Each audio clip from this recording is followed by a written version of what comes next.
Whether you're taking the ACT, SAT, a college exam, or testing for a professional certification or license, your performance will depend not only on the mastery of the subject, but also on how well you can take tests. This tutorial offers some guidance on improving your test taking skills so that you can perform at your best no matter what type of tests you're taking. Imagine yourself as a professional basketball player getting ready for a game. A good player will need to do many things on the court: run, dribble, be able to shoot, defense. Even pro players will be better at some things than others. For you, maybe you're better at math than reading comprehension. But no matter, on the day of the test, you will need to bring your best to do whatever reading ability you have. Preparation. No matter how good you are at taking tests, there is no substitute for knowing the material.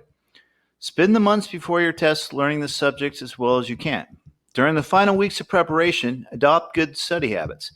Also adopt a growth mindset. Don't get frustrated when you make mistakes. Instead, treat mistakes as a learning opportunity. Mistakes are a very good thing. Don't beat yourself up about it. Review what you know, study what you don't. Reviewing material you already know helps to build confidence around your stronger subjects. But don't spend a lot of time and energy studying material you already know well. Focus your attention on subjects where you lag. Use practice tests to help you identify specific knowledge or skills that you need to work on. Get help from a great tutor. A good tutor can help you work through problem areas and will explain the subject problems in different ways to help you improve your grasp. Practice, practice, practice. Practice exams are your best friend when it comes to preparing for a big test. At least once, take the full exam and try to mimic the actual test environment. Ask someone to proctor you, follow the time limits, include breaks. No one becomes a strong runner by studying how to run. They become strong runners by running. The day before. The worst time to study is right before a test. Cramming only increases anxiety by keeping your focus on what you might not know. Instead, use the day before a big test to focus on self-care. Exercise. Eating properly. Of course, you want to avoid drugs and alcohol. And finally, you want to get a good night's rest right before the test. Test anxiety. With so much writing on the outcome, it is perfectly normal to get nervous and anxious about taking a test. The ability to handle test anxiety and fatigue, which we will address shortly, are often better predictors of performance than knowledge of the material. Assuming you've done the preparation, you probably know the material reasonably well. But I've seen mature adults study for a year, then put off taking the test, not because they don't know the subject, but because they are afraid of the test itself. Here are some things you can do to manage test anxiety. Eat a good breakfast. Avoid sugary cereals and energy drinks. Eat something sustainable, such as nuts, eggs, fruits, or vegetables. Plan to arrive to the testing center early, between 15 and 30 minutes. There's no reason to add to the stress by arriving late. Put yourself in a mastery mindset. Here are some examples.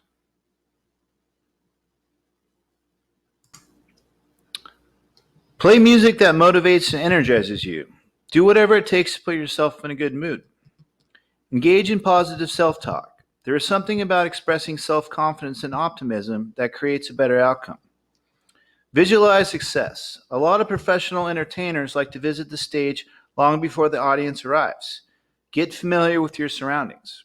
Do a power pose. Those who act confident tend to be more confident.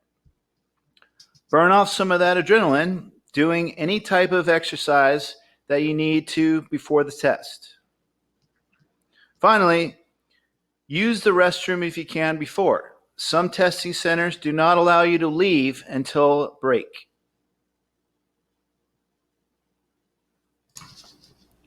Fatigue. The human body was not designed to sit in one place and concentrate on one thing for longer than 15 or 20 minutes. But the time between breaks in a proctored exam can be over an hour. So you need to recognize the signs of fatigue: zoning out, getting spacey, overthinking a question, starting to guess yourself or doubt yourself. If you find yourself getting tired, look up from the exam. It's ironic but true. Just don't look at your neighbor's test. Remember to breathe. We breathe to survive, but sometimes we practice shallow breathing. Take some deep breaths to get some oxygen to the brain. Drink water if you can, and stay well hydrated.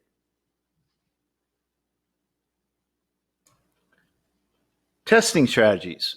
Whatever the subject matter, one of the main things that standardized tests measure is simply the ability to take a test. Read the question thoroughly and all the way through. One of the most common mistakes in test taking is a tendency to scan the questions quickly and jump to conclusions about what is going to be asked. In other words, there is a tendency to answer what you think the question will ask rather than what the question is actually asking. This is especially true in timed exams when the test taker is feeling a sense of urgency. Be sure to read the question all the way through before considering your answer.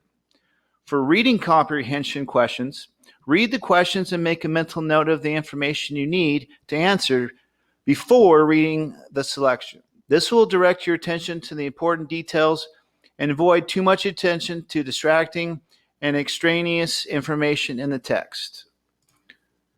Don't second guess your answers.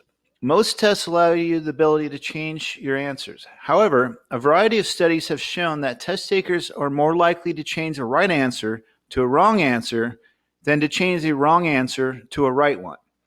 Even if you're guessing the answer to a given question, your first guess is going to be the best one, so guess and move on. Improve your odds of guessing the right answer. You may have heard advice to respond to a question that you don't know by guessing C and moving on. On most standardized tests, scoring is additive. Points are added for correct answers, but there is no penalty for selecting the wrong answer. Therefore, it's better to guess the answer to a question you don't know than to leave it blank.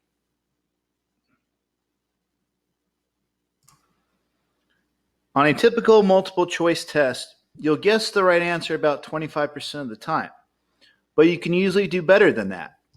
Here's a little secret. It is much harder to come up with wrong answers than right answers when creating a multiple choice test. Consequently, there are usually one or two answers that can be easily eliminated. By eliminating answers that you know are not correct, you can raise the odds of guessing correctly to 33 to 50%. So now we're going to look at an example of the tip that we just talked about on how to eliminate answers from a standardized test. So in this scenario, we're not going to give you the entire question, but we are going to give you enough information to be able to eliminate some of the possible answers. So here we have John, Paul, Sally, and Jesse. We don't know the entire question, but we know we have options of A, AC, B, C, and AD. So knowing nothing else about the question, if we know that C is false, then you can eliminate the second and third answers because they include C. Since B only appears with C, you know that B can't be true and there's no point in thinking about it. The only possible choices are the first and fourth. A must be true, so the only remaining question is whether D is true. Finally, don't overthink the question. Standardized tests are designed to test knowledge and ability in certain specific areas. The questions are thoroughly tested to determine how well they test. This means that there are no trick questions. If you think that you know the answer, you're probably right. Don't make the question more complex than it is by overthinking it. And don't allow your inner doubter to keep your mind on a question you've answered when you need to be focused on the next one. Well, I hope this helps you with your test-taking strategies. I want to give props to David and Natalie for helping out with the tips and the research on this. And this was a production of tutorvero.com, and I am